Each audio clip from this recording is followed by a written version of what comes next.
all the games I used to play in my younger, wilder days. The game of clubs and tees had never crossed my mind.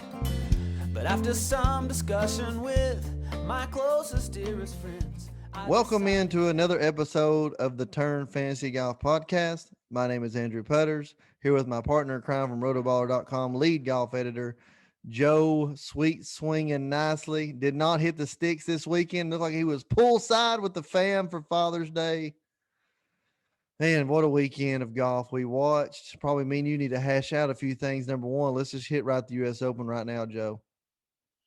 Yeah, man. I commented on a tweet that you put out there. Forgettable Torrey Pines. First, give me your opinion. Yeah, I don't know, man. Maybe I'm a little too tough on Torrey Pines. Just every hole seems the same, man. Outside of like 3 and 18, every hole seemed the same. When you're watching on TV, I know it's beautiful. I know you've been there, and I know you loved it.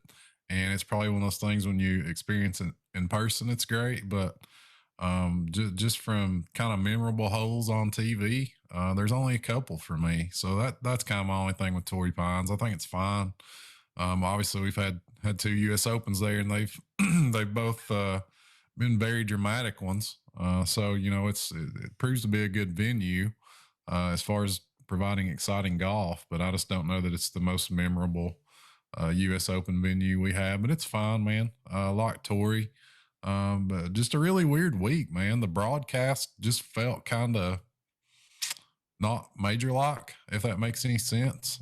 Just seemed kind of like a normal PGA Tour event. Maybe it's from where it's there for the farmers. Not sure, Andrew, but just kind of a weird week, man. Weird stuff going on with lineups. Really missed on the core 4. I had Xander, Hovland, Finau, and Charlie Hoffman as my DraftKings core 4 over on Rotoballer. Of course, Vic had the WD. Finau played horrible, so didn't have much going from a DFS perspective. But I put a bunch of lineups in on FanDuel, and there I am. I sent you a text Saturday night. I had 2 lineups in the top 30 in the FanDuel Mega Eagle. So go into Sunday with a chance.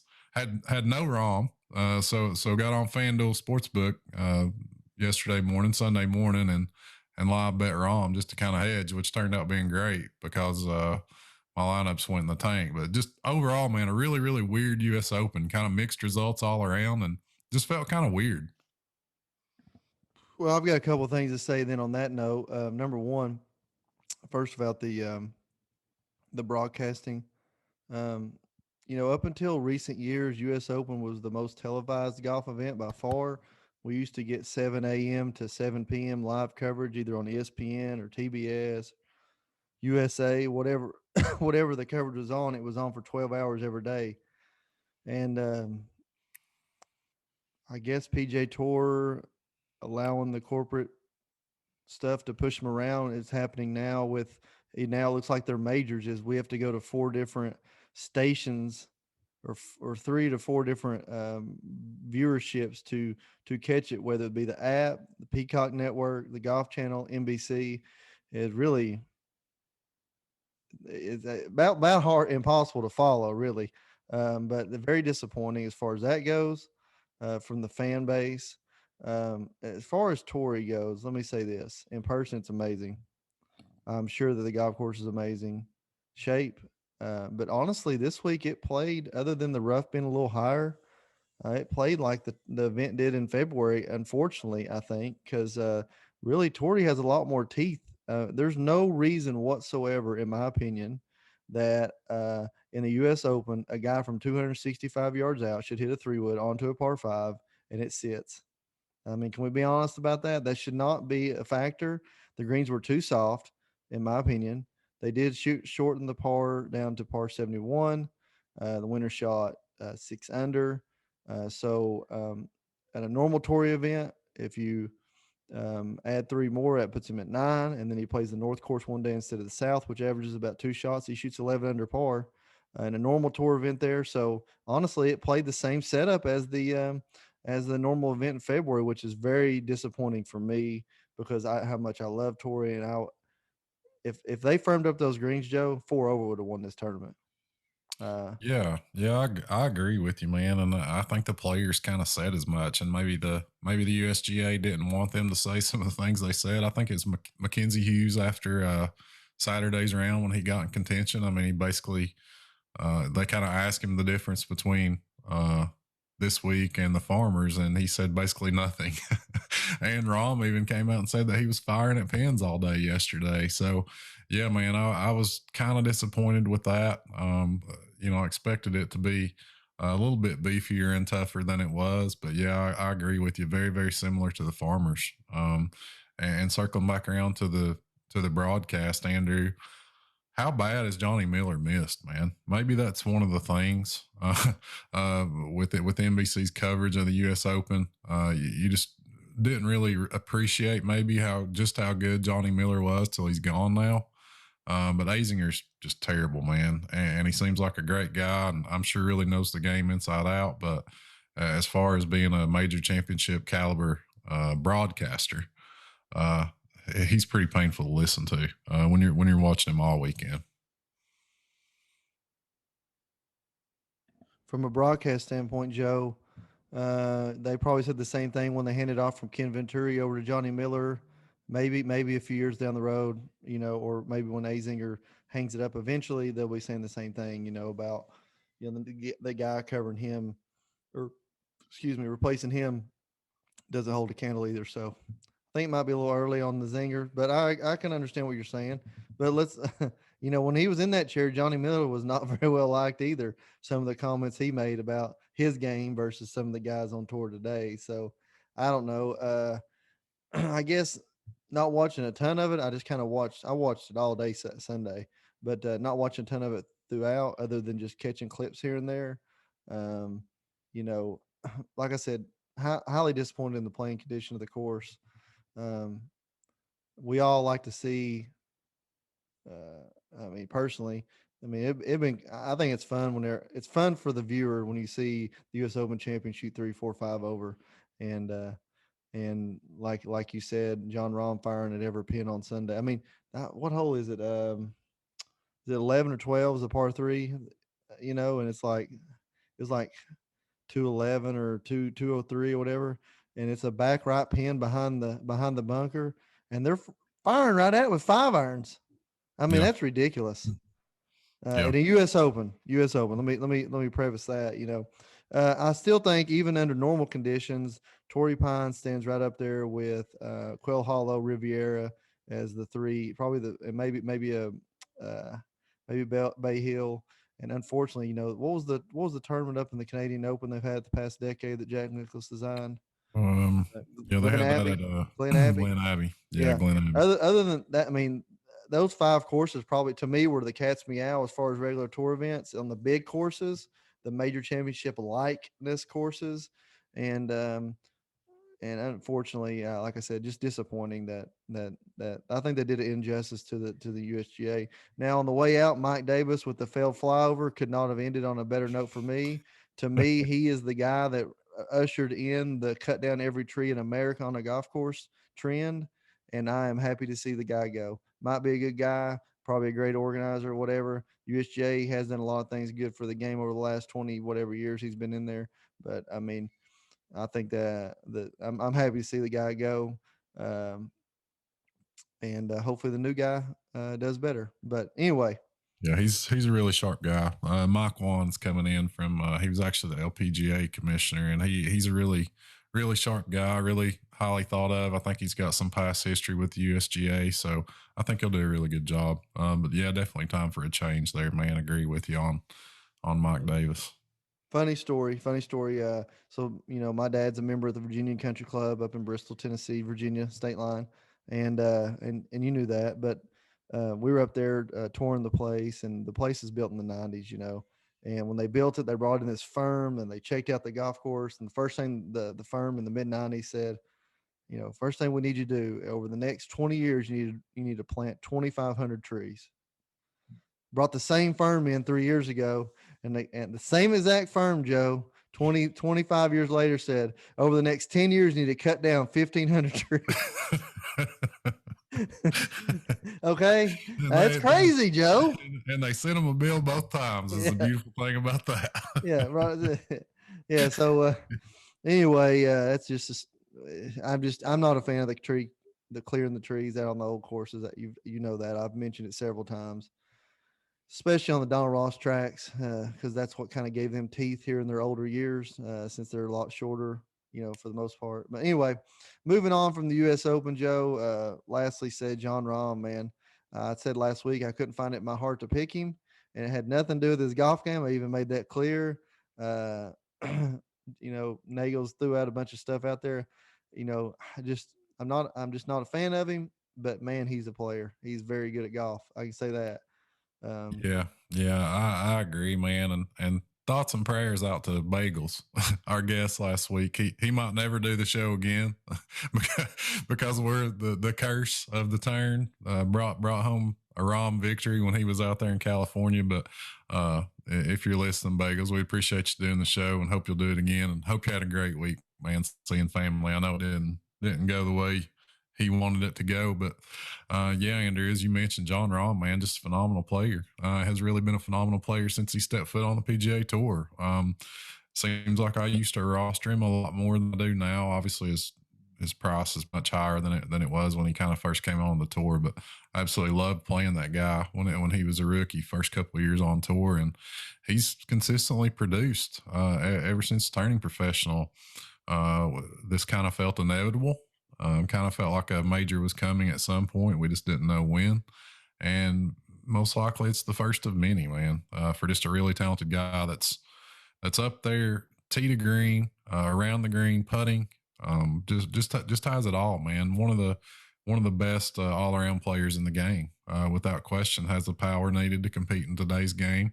Was also a very good iron player and can scramble well and make putts, especially on POA, as we saw last week. So congrats to John Rahm. Some tough ejections there down the back. Those guys kind of got tight coming down the stretch. Bryce and DeChambeau looked to be completely in control of the tournament. We'll talk about him a little bit this week, but looked to be completely in control of the tournament and just absolutely ejected coming down the stretch. Colin Morikawa made a double on a par 5. Rory couldn't get it done again. So hats off to Rahm for hanging in there, kind of outlasting those guys and making a couple clutch putts when he needed to. Yeah, man, and we need to move on to the Travelers, but I'm a little surprised at the decision to lay up on 18 from Oosthuizen. What laid up to, I mean, he hit a great shot, and at the end of the day, he still had a chance to make a couple of 10-footers on the way in to get to that playoff, and a little surprised in the situation. Maybe he didn't know where third place was. I don't know. I was almost more surprised by his tee shot on 17, man, pulling it left off the canyon. Really surprised by that. I think on 18, he's probably trying to make something happen there. Hit a great drive, and he might have felt like he had a better chance of holding out a wedge, rather than trying to get it out of that lie in the rough. But yeah, man, just Louis continues. We talked about it last week on the show that it's almost he's almost becoming an autoplay in major championships, and sure enough, there he was again. But once again, couldn't get the victory, couldn't close it out. But just a classy player, man. Anytime you're on these tough, old school type venues, where ball striking's at a premium, man, you have to consider Louis, especially in the form he's in now. But yeah, kind of surprised really by that pull off the tee on 17, and then just put in a tough position on 18. Yeah, and he's talked to his caddy there back and forth. He's thinking about hitting the 7-wood. He's 245 out. He said he could fly the 7-wood about 190 with some top spin, and I don't know. I mean, he was one ahead of third. So worst case scenario, he's probably finishing tied for second if he hits it in the water there instead of second alone. By laying up, obviously he locks second up. But I mean, wonder if that goes back to, he's played major championships strong now for the last 4 or 5 years. Wonder if that goes to maybe just, I'm not going to say his mentality, but his ability to take a lot of things out of it and basically try to play mistake less. Maybe that's the mindset, and maybe that's why he's had so much success. And you see him top 5, top 10, top 15, top 12. Week after week Yeah. after week in the majors. Yeah, that probably speaks a lot to why we see him pop up in these major championships, Andrew, consistently. And it seems like the tougher the venue, the better he plays. And it might also be why he doesn't have a win on the PGA Tour, where routinely week in, week out, we see Birdie Fest type tournaments where you almost have to be aggressive and fire at pins. And since we're on the subject, we could maybe even say the same thing for Brooks Koepka, a guy that for all kind of his toughness and brashness, and kind of the way he carries himself, actually plays the game very conservatively, hits the ball very long off the tee, which Louis is a pretty long hitter as well, but just hits greens, uh, two putts, makes his par, and goes on. That's why Brooks has had so much success in the U.S. Open, while Louis had so much success in major championships, and maybe it's why they don't have as many regular PGA Tour wins, because they do play that style of golf. Yeah, I've never actually thought that, but that makes a lot of sense. And also with Brooks too, he's rock solid mentally, and but you're right. The hitting the fairways, the greens, and the two puttings is the way to go. So, Joe, we've harped on this long enough. Let's talk about Rotoballer.com. We got a deal for us for the rest of the year. Yeah, man, you can hop in right now for $69.99. You can use promo code NICE, NICE, when you sign up over at rotoballer.com. You can get my DraftKings Core 4 every week. Josh Bennett does a course breakdown. Spencer Aguiar has his awesome rankings wizard over there and does a Vegas report, which is extremely helpful if you're making bets. And we also brought Andy Lack onto the team recently. So we hope you'll go to rotoballer.com and check out all of our PGA content. Rotoballer.com, best place in the world for your daily fantasy needs. So, Travelers Championship. This is the this is the 69th playing of the Travelers. TPC River Highlands up in Cromwell, Connecticut. Par 70, 64, 41. Bent grass Poana pretty much throughout, but it's got bluegrass and fescue rough. Pretty decent rough on this golf course for a normal PGA event. Averaging about 3.5 inches cut line in the rough. And I'm not sure they'll cut it after Wednesday, so could grow up to about 4 inches by the weekend. Yeah, it's pretty thick rough for a normal PGA event. Designed in '82 by Pete Dye, renovated in '89 by Bobby Weed.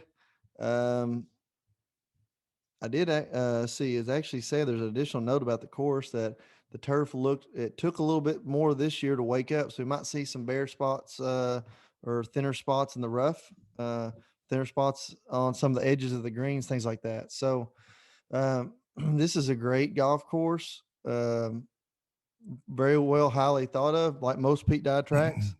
We got to be in the fairway to set up our second shot. You're going to see a lot of 3-woods, a lot of stinger irons off from guys. You're going to see a lot of 280s off the tee. Let's just put it that way. Guys that hit it over 280 are going to be hitting a lot of 3-woods. And usually has a pretty good field in this tournament. This tournament has historically has had all kinds of different kinds of winners. Going back as far as you look back in the day and you see Phil Mickelson's won here a few times. Jordan Spieth has won here one here. Russell Knox, Ches Reavie, Dustin Johnson, Bubba Watson. I mean, even Kenny Duke back in 2013. Strillman, Leishman. Stuart Sink's won a couple of times. Brad Faxon back in the day. So good putter, good putter, good iron player, long hitter. There really doesn't play a favorite. Other than the only thing we do know is the score is probably going to be somewhere between 13 under and 20 under, Joe. We can pretty much knock that in. So basically the guy starts dropping birds. Is going to take home the victory. I already named all the former winners that are in the field this week. Excuse me. All the former winners in the field this week. But like I said, there's several players. It seems like if they play good on Pete Dye courses, they always play good here. And the only outlier there really is Bubba Watson. We can't figure out why he's won here 3 times, Joe. You got anything else you want to say about the tournament or the golf course? There's a lot we can't figure out about Bubba, man. That driver off deck he hit last week was pretty sick, though. Yeah, absolutely. Yeah, man. You mentioned Pete Dye. First thing comes to mind is Second Shot Golf Course. Little Harbor Town, little Hilton Head Harbor Town thrown in there. Some TPC Sawgrass. We see a ton of Pete Dye throughout the schedule over the course of a year, Andrew. So we can kind of pinpoint some of these guys that play well on Dye tracks. Just over 6,800 yards. One of the shorter tracks we see on the schedule. So as you mentioned, a lot of less than driver holes. So I'm basically focusing on strokes gained approach, looking at very good iron players, looking at proximity from 125 to 150, 150 to 175 in that bucket. And need a guy to just get hot with the putter. But we always say strokes gained approach is important, but I certainly think that's definitely the case anytime we're talking about a Pete Dye golf course. And that's what I'll be focusing on most heavily this week. Only 2 par 5s. So not going to, these guys need to take advantage of them, but it's tough to, give a ton of weight to par 5 scoring when there's only 2 out there. But as you mentioned, man, definitely want to focus on guys that can make tons of birdies. Yeah, absolutely. Now, Joe, top was right here at the top of the price point. You got DJ, DeChambeau, Koepka. And one thing I want to throw out real quick about right out of the gate is that DJ won last year. Koepka didn't play last year. That's whenever he was coming back. He had some knee issues already. And Bryson finished T6th.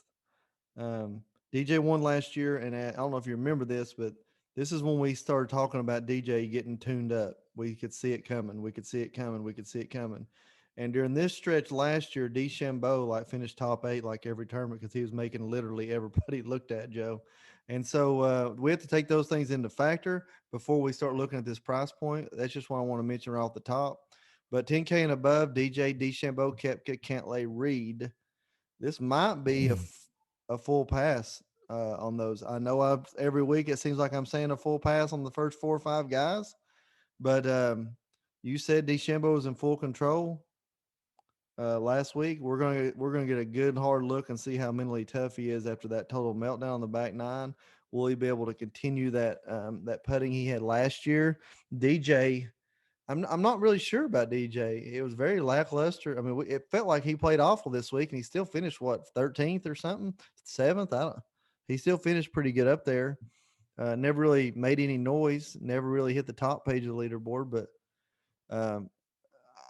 I just really quickly, Joe, first name that really pops up on my beamer is at 9,900, Paul Casey. Yeah, me too, Andrew. Paul Casey's a guy I'm going to be starting a lot of lineups with this week. He was my horse in this week's Horse for the Course article. Had a little stretch here between 2017 and 2019 where he went T5, T2, T5. Has played extremely well on this golf course, and his ball striking numbers, man, are off the charts. He's been insane good this year. His gained strokes on approach in every single start he's made in America this year. One on the Euro Tour back at the start of the year. And has played extremely well as of late, man. Ranks first in this field in strokes gained tee to green, second in strokes gained approach over the last 24 rounds. So, there's a pretty strong argument that if you do want to kind of dodge those top guys, all of whom have question marks, I believe, and start your lineups off with Paul Casey, I'm certainly with you on that, man. Just great course history and great form. If you do want to bump up to the top, as you mentioned, this is where DJ got things going last year. We'd seen some lackluster play from him, if you remember. Shot a couple of 80s at the Memorial. I think had a WD in Minnesota leading up to this, and just all of a sudden, man, I think it was on Friday. I can't remember if it's Friday or Saturday in this tournament last year, Andrew, but I would have bet every dollar in my pocket DJ was going to shoot 59 that round. I think he ended up shooting 61. So that's just how fast he can turn it on, man. Has looked lackluster, as you mentioned, but has been rounding into form a little bit. Gained strokes on approach in each of his last 2, last week at the U.S. Open and 2 weeks ago at Palmetto. So there are some things trending in the right direction for DJ, even though, it's hit or miss when you're paying this type of price tag. Bryson, the question for me is how mentally tough is he? Is he going to be able to bounce back from that epic disaster down the stretch, man? I mean, he had his hands on his second straight U.S. Open trophy basically, and just imploded. So can he get over that quickly and bounce back here where he has played extremely well? Has 3 top tens in his last 3 starts on this golf course, and we saw him play well at the Players. We've seen him play well at Harbortown in the past. So, despite it doesn't seem like a great fit, but DeChambeau seems to like Pete Dye golf courses. So, it's more of a question of if he can bounce back from last week for me there. Brooks, man, who knows? If it's not a major, I'm pretty much passing on Brooks, to be honest. Patrick Cantley, you want to talk about a guy who kind of ghosted a really strong finish last week. I didn't see the guy hit a shot all week at the U.S. Open. I thought he missed the cut. He had a T15, Andrew, at Torrey. I never seen him hit a shot. He's had 3 straight top 15s in this tournament.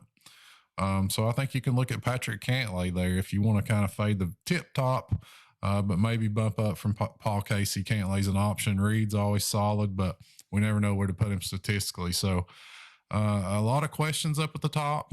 I don't mind at all dropping down and starting with Paul Casey. I think that'll be a popular thing to do for folks.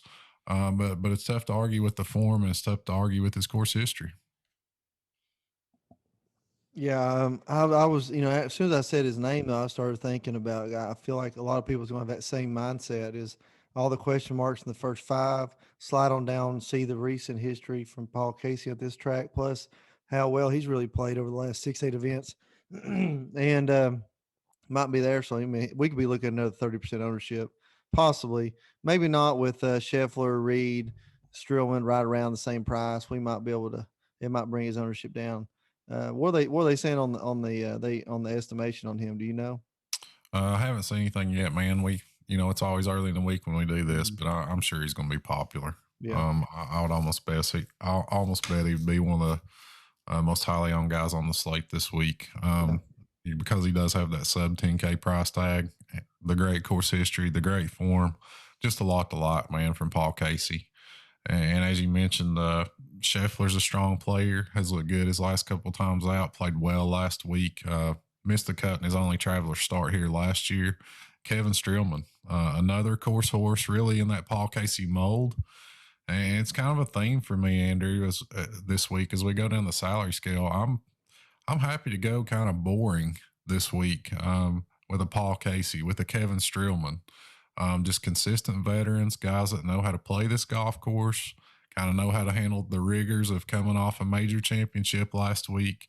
Streelman's got a runner up here, a T15 and a T8 over his last 4 traveler starts, and he's played really, really well this year. So he's kind of a poor man's Paul Casey in this spot, a little bit cheaper.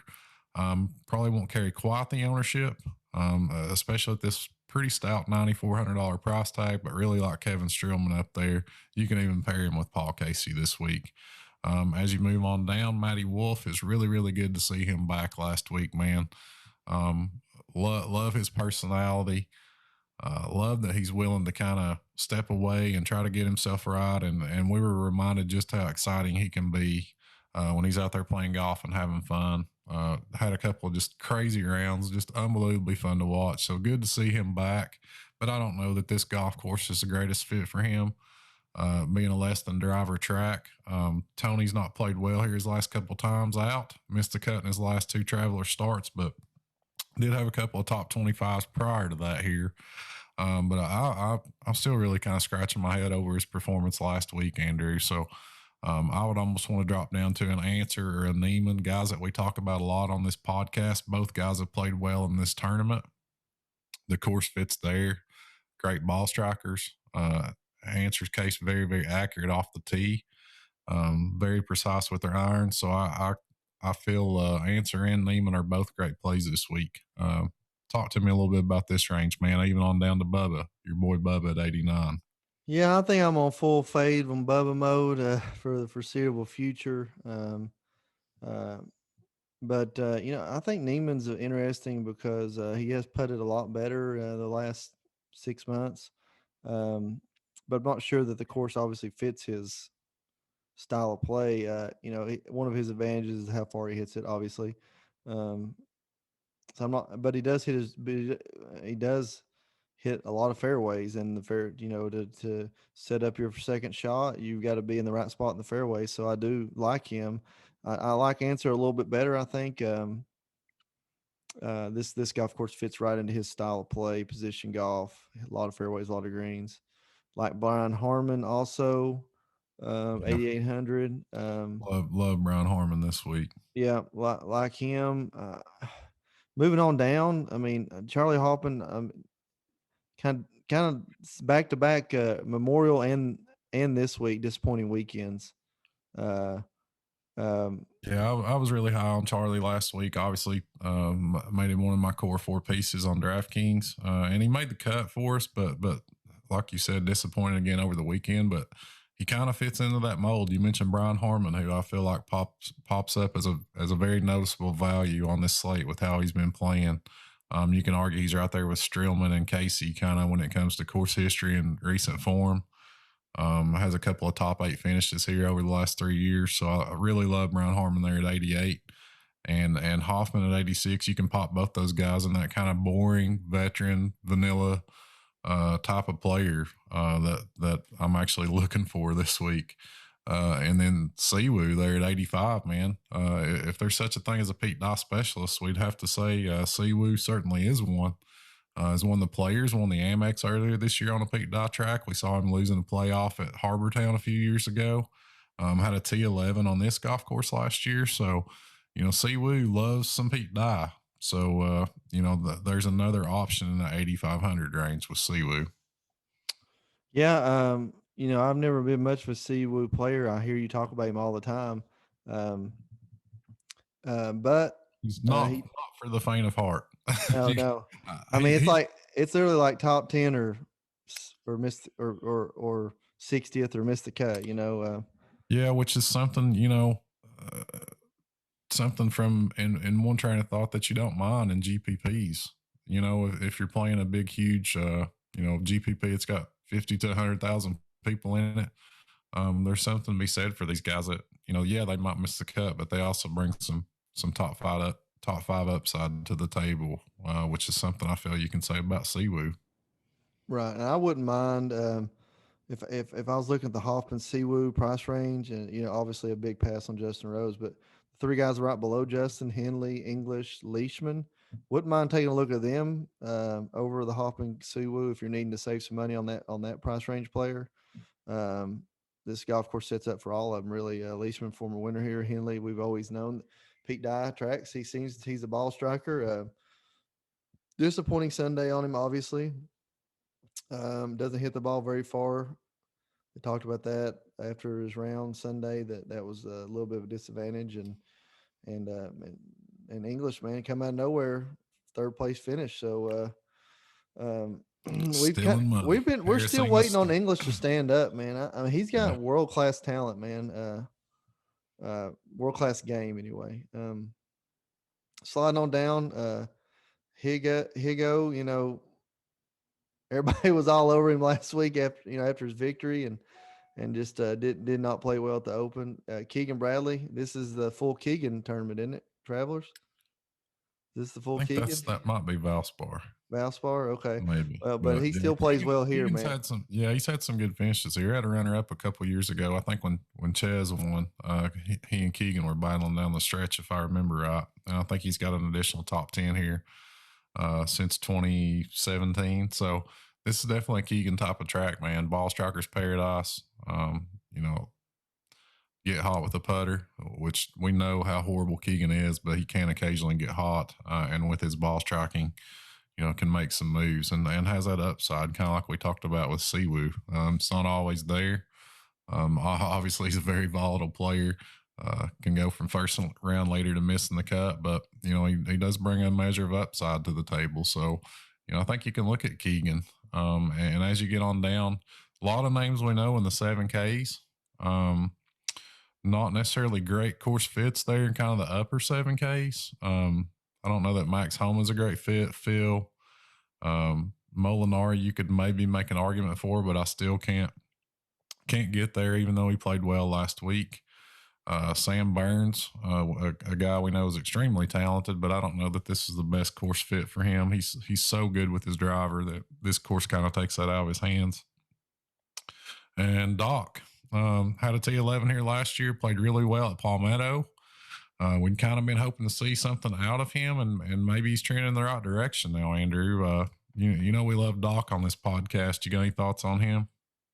I like Doc. He just you don't have to get hot with the putter. I mean, and that's always an issue. Not an issue with him, but that's his downfall if there is any.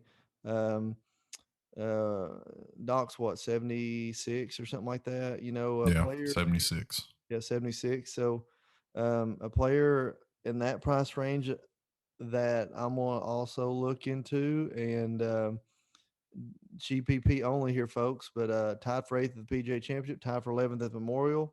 None other than former Olympian Ricky Fowler, 7,300. Trending in the right direction, Joe. Whatever it Love is, whatever it is going on, it's working. it. Um, we I'm always going to throw Pete Dye, Stuart Sink is always going to be on the watch list. I'm going to be off Chris Kirk for a while. This which brings me down to your man Grillo, the man that can never putt. But yeah, I like Doc.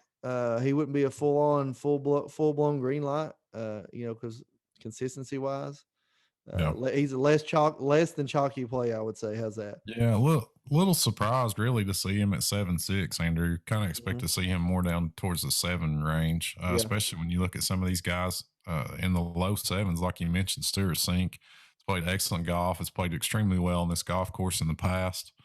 Ricky Fowler, who we've talked about a little bit, and Phil is maybe trending in the right direction. This is his type of golf course. Hasn't played this tournament in a long time, but had a couple of top 15s the last 2 times he did play it years ago. And I like the fit for him on this course. It's not a bomb and gouge track. It's a shot maker's track, lesson driver track. Get hot with the putter, and it all spells out Ricky Fowler to me. So I'm with you on that. And I would even look at another couple grounders, a Lanto Griffin and Ian Poulter. You mentioned Chris Kirk. We got a lot of love for him on the pod here. But yeah, he's been hit and miss. But I do think you can give him a look here at 73. And Guido has made 4 straight Travelers cuts. Is hitting the ball extremely well. Leads this field in strokes gained approach over the last 24 rounds. We know he putts very, very badly. I'll just leave it at that. So, but I'm interested in looking at Guido just for the ball striking, kind of a Keegan Bradley light right there as a guy you could see making a run in this tournament, and has played well on Pete Dye golf courses. Let's talk about the most Italian guy ever, Andrew, Guido Migliotzi. We talked about him last week. Played extremely well, man. Had a top 5 at the U.S. Open. Has a win on the Euro Tour, a couple of runner-ups over there. Comes over here, man, just continues doing his thing on a huge stage. So do we jump on at 72 and try to catch lightning in a bottle here with Guido? What's your thoughts? I think we'll just be throwing dollar bills in the wind if you choose that bad, Joe. I'm not. I mean, yeah, he played great. Don't get me wrong. I just don't know enough about him, to be honest with you. Worth a stab though in the GPP. Not sure this is the best course fit for him, like you said already. Once we get really past 72 or get to 72, other than the past player history of say a Brendan Steele, I like Maverick McNealy, even though his recent form hasn't been great. Really hadn't played that much since April, Joe. Played 3 events in May. Maybe it has to do possibly with his where he lines up on the with his status or whatever. But hasn't played great. Did play pretty. These style look top 4 of the 20th. I mean, tied 4th at Heritage, tied 20th at Schwab. Both of the golf courses match up to this one, so I like a Maverick McNealy, 72.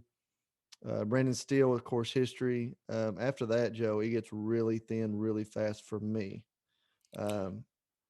You start running into these guys that are hit or miss. Maybe some guys with upside, but also a lot of volatility there. And you mentioned I like to call him Maverick McNealy. I've seen a couple guys sorry, I can't remember to kind of give them credit, but I've seen a couple of places this week that there's some pretty heavy crossover between Pebble Beach and here. And we saw Maverick McNealy play really well at Pebble.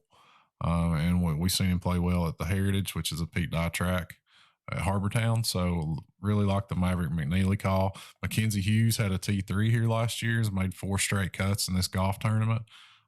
Coming off a deep run at the U.S. Open last week. So maybe, he's not been in great form this year, but maybe he can carry some momentum over to this golf course where he's played well in the past. And then you get down, like you mentioned, Andrew, it starts getting a little bit thin. Kyle Stanley is always a hashtag gross play of the week, Charlie, but has made 4 straight cuts at the Travelers and has played really good golf. Didn't play last week, didn't play at Palmetto. But I think you can give Kyle Stanley a look there at 7K, kind of closing out that range. Not a bad play at all. A guy that I won't mind getting some exposure to in GPPs. Yeah, get down to 69 lower, Joe. Richie Winsky can get hot with a putter. Matt Naismith, we throw his name out quite a bit down here in this range against this type of field. We love Patrick Rogers, but maybe not on this golf course. We like Scotty Stallings, but he hasn't been playing that great. Recent form has not been too good. Ryan Moore, we haven't seen enough golf out of Ryan Moore, Joe. I have no idea what's ever up with Ryan Moore. Yeah, nobody does. An interesting play for me down here. If he gets decent, if he gets hot off the tee, this type of track, he can literally finish second on. You never see it coming. That's Vaughn Taylor, the vet. But I'm not interested in him at all. I'll just throw that name out there. Sabatini can plays Pete Dye tracks pretty decently over the years. My question for you, Joe, we get down here in the nitty gritty range, low 6Ks. What about why is Vincent Whaley 6,400 this week? Man, there's some crazy stuff that seems to go on Vincent Whaley every week. We've seen him repeatedly underpriced, and then Palmetto, everybody was on him, and he had one of his highest price tag of the year. And he was up in the mid 7s, I think, at the Palmetto. Everyone was on him. Kind of made me want to get off. And of course, he missed the cut. So I think this is a spot to jump back on, man. He is coming off that missed cut at Palmetto. Probably left a kind of a bad taste in a lot of people's mouths there. But I think at 6,400, man, we got a guy that's been a consistent cut maker throughout 2021. So don't mind a bit jumping on Vincent Whaley. A couple other guys I like down here. I don't think the 6Ks are a totally ugly range this week. I'll throw out Hank Lebioda there at 6,700. Has been consistently making cuts and has made the cut in both of his previous Traveler starts.